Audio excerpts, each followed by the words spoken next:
Ang kwentong ito ay hango sa totoong buhay. Karanasan ito ni Alawin.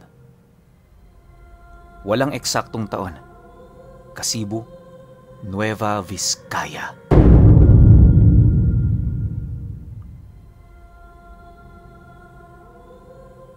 Nasa kasagsagan ng pagmimina noon sa Kasibu. Marami ang mga residente at mga katutubong tutol sa operasyon ito. Pero tila bang iba ang pinapanigan ng gobyerno. Sa lugar noon nila Alawin, sanay na sila sa mga dagungdong ng mga malalaking makinarya na pilit na sumusuyod sa mga kabundukan. Bagaman hindi nila hangad na magkaroon ng ganoong aktibidad sa kanilang lugar, wala silang magagawa. Bilang kaparte ng isang tribo, hangad ng karamihan sa kanila, itigil ang operasyong ito. Kung kani-kanino na rin sila lumapit pero tila bang nabayaran lamang ang mga ito. Dahil dito, nagdesisyon ang kanilang pangkat na kumonsulta sa babayla ng lugar nila. Mahirap mang sabihin pinuno pero lahat sila Alawin noon, galit sa ganoong aktibidad ng mga makapangyarihang tao. Sino ba naman kasi ang may gusto na gawing kapatagan ang isang paraisong pinamamahayan ng napakaraming galang hayop? Hindi rin nila maipagkakaila, yon ang pangunahin nilang pinagkukunan ng hanap buhay. Ayon pa nga sa kanya, kung hindi lang sila pinipigilan ng kanilang babaylan, maaaring marami nang nasawi sa hanay ng mga minero. Itong mga panahong ito, nasa kasagsagan ng pagmamanman ang grupo nila Alawin. Ang tanging pakay lang nila noon, makita ang sinasabing ginawa ng babayla nila. Nagbaba kasi yun ng utos sa mga engkanto na maaari na silang makisawsaw sa ginagawa ng mga taong sumisira sa kalikasan. Hindi naman sila mananakit. Ang tanging gagawin lang nila, tatakutin ang mga ito. Papaandarin ang mga makinarya ng 10 oras tapos iuhulog ito sa mga bangin. Patutulugin din nila ang mga gwardya nang sa gayoy hindi nito mapansin ang pagpasok ng mga rebelde. Bagaman hindi yun gawain ng isang babaylan, wala na rin kasi itong pagpipilian lalo pat ang nakataya noon ang kaligtasan ng lugar na kanilang pinamamahayan.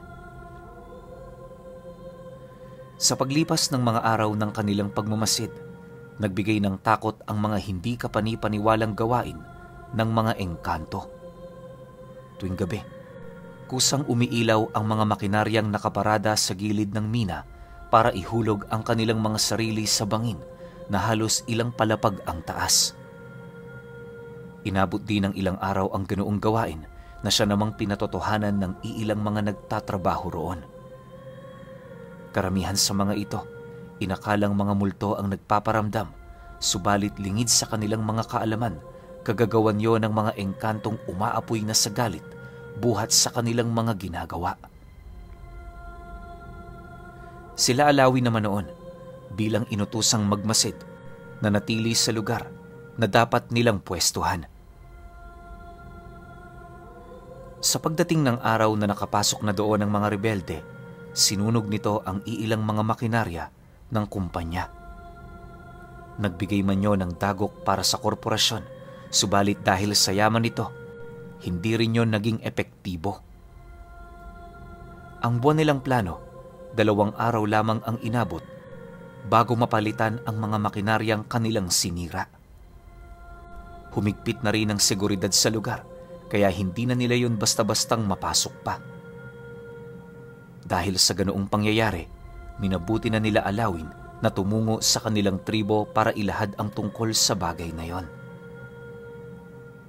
Sa pagdating nila sa kanilang mumunting nayon, doon tumambad sa kanila ang mga kapatid nilang masayang naglalaro na parabang hindi nag-iisip sa peligrong darating sa mga susunod pang araw at buwan. Habang binabagtas nila ang daan, bahagya naman silang natigilan matapos nilang masipat ang babayla ng kanilang tribo. Paglapit ni Alawin sa kinaroroonan nito, agad naman siya doong nagbisa habang nagwiwika roon ng, Babay lang, Alon. Hindi ho naging epektibo ang ginawa ng mga sugo ninyo. Ang mga makinarya nilang nawasak, 2 araw lang ang inabot bago ito mapalitan. Ano ho ang gagawin natin? Lilipat na ba tayo ng tirahan? Nang marinig naman ito ng babaylan, napangiti lang naman ito habang patuloy na nakahawak sa kanyang ulo. Maya-maya pa, sumagot naman yun sa kanya ng, Hindi pa napapanahon ng paglilipat. Huwag kang mag-alala, Alawin. Meron pa tayong mga kasangga sa problemang ito. Matapos naman itong makapagsalita, agad naman yung tumungo sa loob ng isang kubo. Tuwing umaga kasi, nagbabahay-bahay ito para masigurong walang nalalason sa tubig na kanilang iniinom. Nakakabahala na kasi sa lugar nilang yon, lalo pat ultimo ang tubig, hindi na nila mapagkatiwalaan. Makalipas pa ang ilang minuto, nang hindi na masipat ni Alawin ang matanda, agad naman siyang tumungo sa pamamahay nila para magpahinga. Habang nakaupo siya sa labas ng kanilang bahay, nasipat naman niya ang kanyang ama na tulala. Pagsilay niya sa daladala nitong saka, napansin niyang wala yung laman. Kadalasan kasi tuwing namumundok yon, marami yung daladala, pero sa mga panahong yon, ramdam na nila ang paghihirap ng kalikasan buhat sa mina. Mahirap man yung isipin pero gano'n na talaga umiikot ang kanilang buhay. Ang ginagawa nila Alawin para hindi mahirapan, makisama sa daloy nito. Sa paglipas pa ng mga araw, dahil sa wala naman siyang ginagawa, nagdesisyon siyang mamundok kasama ang kanyang mga kapatid. Hindi na kasi muna nila pinapaakyat ang kanilang ama, lalo pat wala naman yun doong napapala. Nang marinig naman ito ang kanilang naging paalam, agad naman yung sumang-ayon sa kanila, kalakip ang mga payong wag lalayo sa unang bundok na kanilang sinasaka. Inabisuhan din sila nitong wag magpapagabi sa daan, gawa ng hindi na gaanong ligtas ang paligid. Nang marinig naman yon ni Alawin, kasama ang 3 niyang kapatid, agad naman nilang binagtas ang daan patungong bundok. Habang nasa kasagsagan sila noon ng paglalakad, panay naman ang kanilang pag-uusap ukol sa plano ng kanilang tribo laban sa mina. Aminado rin kasi sila noon, hindi lang sila ang mga katutubong naaapektuhan sa ginagawa ng mga ito. Nasisiguro rin nila na habang nag-uusap sila, maraming tao ang nakikibaka para itigil ang ganoong uri ng negosyo. Sa pagpapatuloy ng kanilang ginagawa, narating na nga nila ang mataas na parte ng bundok kung saan mula roon kitang-kita ang pagmimina. Habang pinagmamasdan nila ito, muli nilang naalala ang mga lugar na minsan nilang pinagpastuhan na ngayon ay isa ng malalim na hukay. Masakit man yon para sa kanilang magkakapatid, pero wala silang magagawa kundi yon ay tanggapin. Kahit ano pa man kasi ang gawin nila, hindi na nila maibabalik ang kagandahan ng nakaraan. Makalipas pa ang ilang minutong pagmamasid, minabuti na nilang ipagpatuloy ang pag-akyat patungo sa likurang bahagi nito.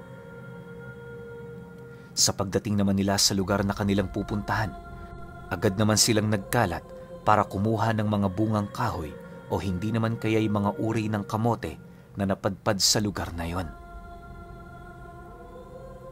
Habang abala sila sa kanilang mga ginagawa, hindi naman nila noon napansin ang mabilis na pagtakbo ng oras.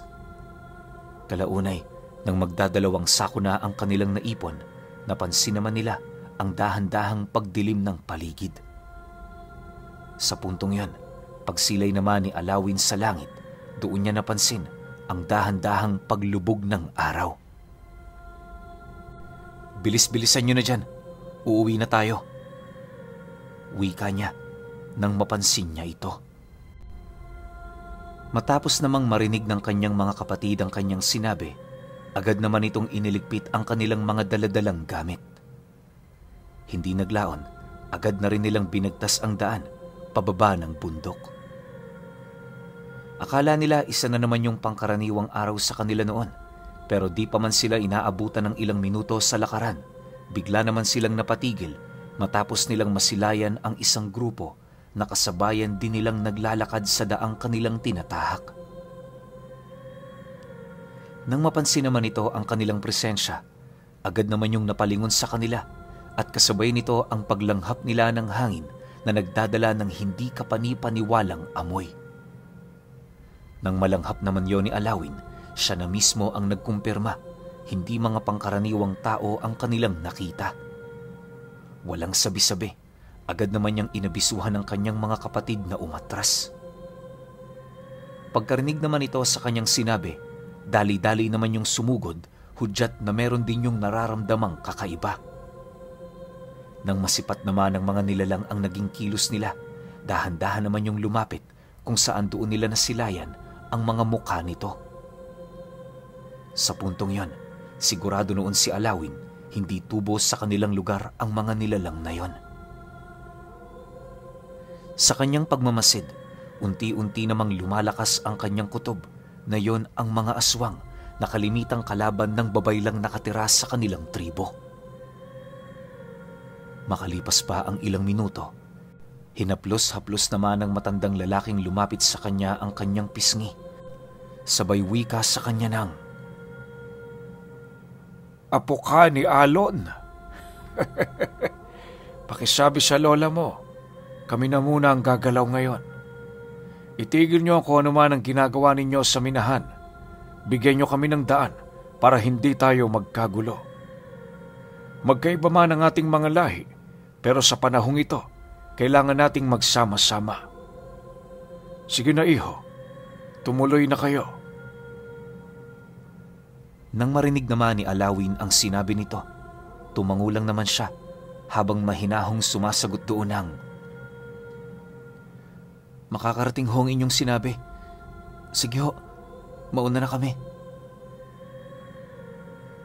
Kasabay ng kanyang pagwika ay ang dahan-dahan naman niyang paglakad papalayo. Habang binabagtas nila noon ang daan, bawat isa sa kanila hindi mapigilang manginig dahil sa takot. Kung nagkataon kasing sila ang pakay ng mga nilalang na yon, paniguradong hindi na sila makakauwi pa. Nang makabalik na sila sa kanilang pamamahay, doon pa lamang nagsiiyakan ang kanyang mga kapatid. Habang pinapakalma yon ng kanyang ama, minabuti naman niyang tumungo sa bahay ng babaylan upang ilahad dito ang mga nalaman niya. Nang marinig naman ni Tandang Alon ang kanyang sinabi, muli nitong inabisuhan ang kanyang grupo na magmasid sa minahan. Naniniwala kasi ito, hindi lang panggugulo ang gagawin ng mga nilalang, kundi hahanap yon ng mga biktima na maaari nilang idiskarne. Maaaring napag-isip-isip ng mga nilalang na para makakain sila ng libre, mas mainam na doon sila kumuha sa mga kinakagalitan ng mga albularyo at mga babaylan. Hindi naman yun masisisi nila Alawin sa kadahilan ng aminado rin sila, kalaban nila ang sinumang nagtatrabaho sa korporasyon. Matapos naman itong mailahad ang mga bagay-bagay, hindi na nagsayang pa ng oras ang kanilang grupo. Maya-maya pa, hindi na sila nagsayang ng oras na tumungo sa bundok. Kahit 10 oras na ng gabi, matapang pa rin nilang binagtas ang daan sa paniniwalang noong mga oras na yon, masasaksihan nila ang mga mangyayari.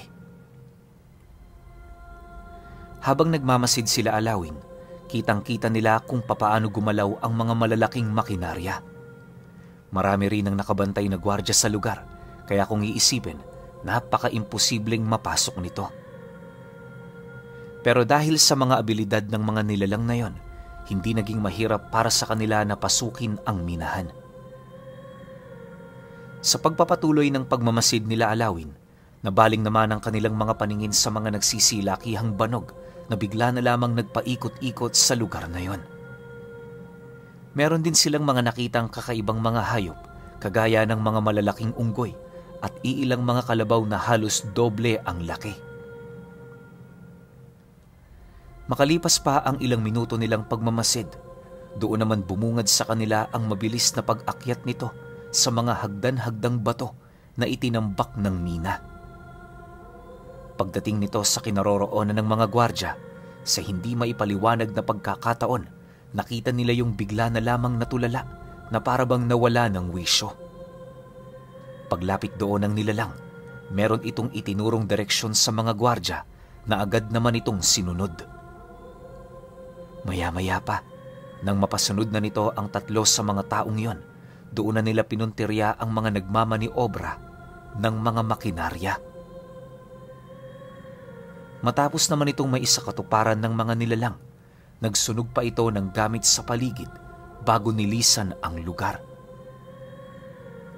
Sa pagkakatanda naman noon nila Alawin, halos sumobra sa 6 katao ang nadukot ng mga ito. Hindi na rin nila yun inaasahan pang mabubuhay, lalo pat di naman yung tubo sa kanilang lugar. Bago pa man tumungtong ang 11:00 ng gabi, parang bulang naglaho ang mga nilalang na yon. Kinabukasan, kagaya ng inaasahan, sinikreto ng korporasyon ang mga nangyari. Para kay Alawin at sa mga kasama niya, di na yun nakakapagtaka, lalo pat nakagawian na ito ng mga nagpapalakad dito. Masakit man isipin pero ganun talaga.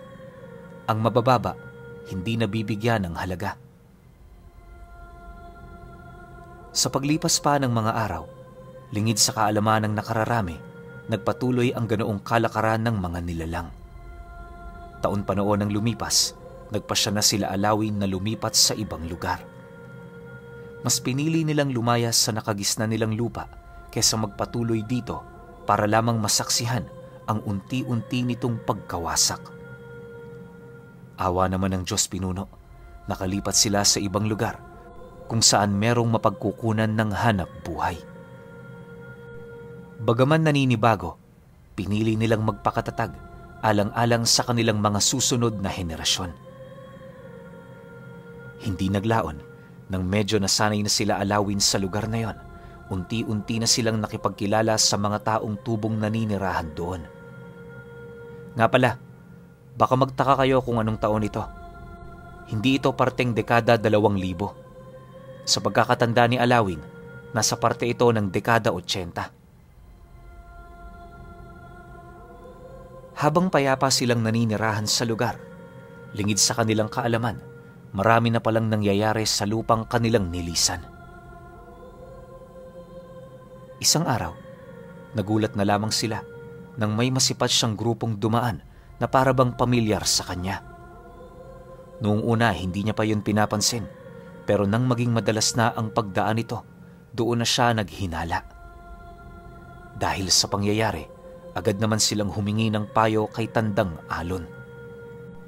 Hindi kasi sila noon gumagalaw ng basta-basta, lalo pa kung walang nanggagaling na utos na nagmumula rito. Pagkarinig naman ng babaylan sa kanilang sinabi, ito na mismo ang nagkumpirma na yung mga panauhing kanilang nakita ay ang mga tao ring sumalakay sa minang minsan nilang tinutulan. Dagdag pa nito na huwag silang gaanong mangamba, gawa ng hanggat malakas ito, hindi sila nito magagalaw. Matapos naman itong makapag-wika, kahit papaano napanatag ang loob ng pangkat nila Alawin. Akala nila habang buhay na yung magiging tagapagmasid, pero dumating ang isang araw na nangyari ang mga hindi inaasahan. Isang hapon, habang naglilibot sila noon sa paanan ng bundok, muli na naman nilang nakasalubong ang pangkat nito. Sa pagkakataong yon, kahit pilit na nila yung kinakausap, napapansin naman nila na parabang wala yung balak na sumagot sa mga tanong nila. Maya-maya pa, doon na naglakas loob itong si Alawin. Natanungin ng mga nilalang na yon ukol sa rason ng mga ito kung bakit sila nito sinundan. Nang marinig naman yon ng matandang humimas sa kanyang ulo noon, napabuntong hininga lang naman ito habang sumasagot sa kanya ng, "Wala nang gaanong napagkukunan ng makakain sa aming tinitirhan. Hihingi lang sana kami ng abiso sa babaylan nyo Nakukuha kami ng iilang piraso ng tao rito. Sabihin niyo sa kanya, maghihintay kami ng kasagutan niya hanggang mamayang gabi. Kapag wala siyang ibinigay na abiso, ibig sabihin nun, sumasang-ayon siya sa aming gusto. Matapos naman itong makapagsalita, agad naman yung umalis na para bang yun lang ang hangad nilang ilahad sa grupo ni Alawin. Sa pagkawala naman ng mga ito, dali-dali naman silang bumalik sa kanilang pamamahay, bitbit ang ulat. Nang marinig naman yon ng babaylan, bigla naman yung napatayo na para bang mariing tumututol sa nais mangyari ng mga nilalang na yon. Maya-maya pa, pagtitigan nilang dalawa, seryoso naman itong inilahad sa kanya na hindi yon maaari. Pagbabala pa ng babaylan, kapag sinubukan ng mga itong manalasa sa baryong malapit sa kanila, mangangahulugan yon ng digmaan sa pagitan ng kanilang mga panig. Dahil sa inilahad nito, walang pagdadalawang isip naman siya roong sumang-ayon. Kinahapunan, nang mapagtanto nilang yun na ang oras ng napagkasundo ang usapan, agad naman nilang binagtas ang daan patungo sa lugar na kanilang napag-usapan. Bago umalis sila Alawin sa kanilang lugar, minabuti nilang magbitbit ng iilang mga gamit. Alam kasi nila noong hindi mapagkakatiwalaan ang mga nilalang na yon, lalo pat likas na sa mga ito ang pagiging traidor. Makalipas pa ang ilang minuto nilang paghahanda, kasalukuyan na silang umuusad patungo sa lugar na yon. Pagdating nila roon, bumungad sa kanila ang 10 nilalang na nakaupo sa isang buwal na puno. Sa estado ng pagtitig nito, tila bang alam na nito ang kasagutang kanilang daladala. Paglapit naman ito sa kanila, nag-aangil namang nagtanong ang matanda ukol sa sinabi ng babaylan. Nang marinig naman yon ni Alawin, agad naman siya doong umatras habang inilalahad ang pagtutol nito. Dahil sa kanyang sinabi, bigla naman siyang sinunggaba ng nilalang na yon at kasabay nito ang pagwika nito sa kanila ng, "Ayaw ninyo? Sige, kung gayon sa inyong angka na lang kami kukuha ng piraso." Matapos naman itong makapagwika, unti-unti naman yung nagpalit anyo na siya namang naging sanhi upang sugurin na yon ng kanyang mga kasama. Paglayo naman ito sa kinaroroonan niya, doon na sumiklab ang labanan sa pagitan ng kanilang mga panig. Alam nila Alawin na malalakas ang mga ito, kaya minabuti nilang magsama-sama anuman ang mangyari. Sa pagpapatuloy ng ganoong kaganapan, ramdam na ramdam nila ang lakas ng mga nilalang. Dahil sa aminado naman sila na wala sila doong laban, nagpasya sila na umatras habang nananatiling nakadepensa. Subalit pagsilay naman nila noon sa isang dambuhalang kambing na papasugod sa kanila, aksidente naman silang nagkahiwa-hiwalay na siyang naging sanhi upang pagtulungan ng mga aswang ang iilan sa kanyang mga kasama na halos hindi na makalaban. Nang masipat naman ni Alawin na patay na ang mga ito, pinilit pa rin nilang umatras hanggang sa makalabas na sila sa liblib na lugar na yon.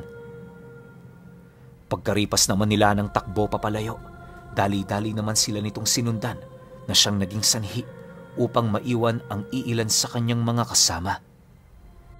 7 sila roong pumunta, pero sa kasamaang palad, 3 lang silang nakaligtas.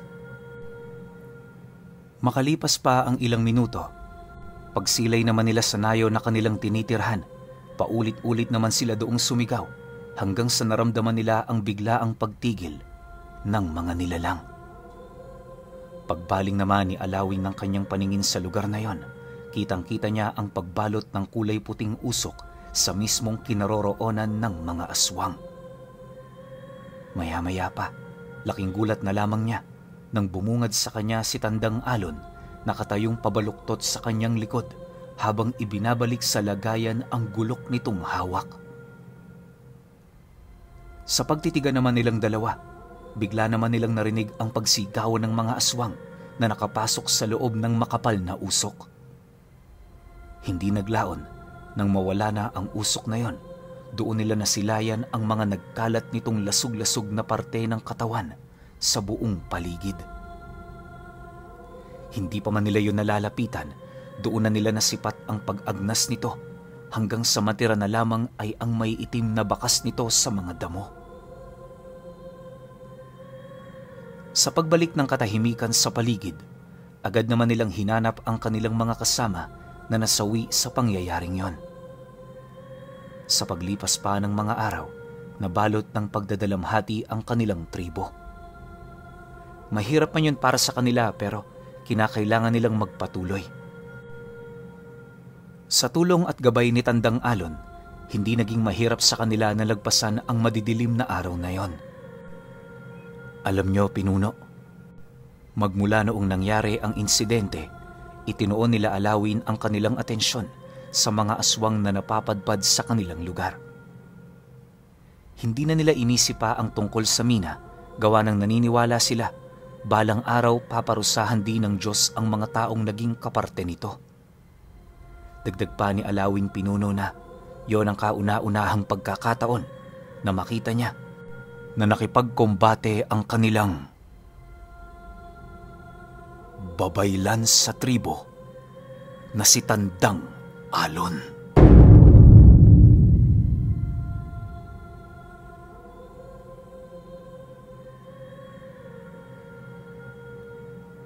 Okay, opinion ko sa kwento. Kung hindi ako nagkakamali, babae si Tandang Alon, no? Kasi nabanggit parang lola nito ni Alawin, yung babaylan, di ba? Pero ang masasabi ko rito, sobrang angas ng lola nila, no? Kasi ang dami niyang pwedeng kontrolin. Isipin niyo, napatulong niya yung mga engkanto sa bundok, tas kung sino-sino pa. Ang problema lang kasi, kalaban na nila rito, pera. Di ba? Alam naman natin na sobrang lakas ng pera. Sino ba may hawak ng pera? Kung hindi mga demonyo, kung sino-sino, di ba? Well, may mga mabubuting tao naman na maraming pera. Pero kasi dito pinag-uusapan dito yung pera nila, gusto pa nilang paramihin. Kaya nga sila nagmimina ng ginto di ba? Parang yung buong buod ng kwento na kahit sino pang kakilala mo sa kabilang mundo, kahit gaano pa kalalim yung tinatangan mo, kapag pinagtulong-tulungan na ng mga tao na gawin yung bagay na gusto nilang gawin, wala ka talagang magagawa. Kasi isipin niyo ilang buhay ang inalay ng mga tao rito sa nagmimina na to. 'Di ba? Kasi kung pakikinggan natin yung kwento, maraming pinatay itong babaylan. Or kung di man pinatay, maraming sinirang makinarya. Lalo pa yung mga aswang. Isipin niyo kung ilang beses sumugod yun dun. Kasi after nung mangialam ng mga aswang, parang umalis na sila Alawin sa baryo nila. Sino nang kumalakal dun, di ba? Yung mga aswang na. Sila na yung tumira sa mga tao na nandoon. Ending, siguro, naisip ng kumpanya na bakit hindi natin kontian yung tao? O maglagay tayo ng mga tao na may alam sa lihim na karunungan para hindi tayo mapasok ng mga aswang. Di ba? Hindi naman kasi sinabi ng aswang kung ano talaga yung dahilan kung ba't sila umalis. Ang sabi lang nila, wala silang makuha. Bakit sila walang makuha? Kasi nga, baka may magaling ng antingero na nandoon. Pwedeng ganun, di ba? Kaya ang pinag-initan ng mga aswang, itong tribo ngayon nila Alawin, na nananahimik naman. Di ba? Pero hindi nila alam, sobrang tindi ng babaylan ng tribo na to. Kaya overall, masasabi ko, ang ganda ng kwento. Akala ko magkakampi na yung dalawang kaliwa, pero hindi pa rin pala. Pero syempre, kayo pa rin. Kung may opinion kayo sa kwentong ito, comment nyo lang sa baba. Yun lang. Hanggang sa susunod na kwento. Salamat.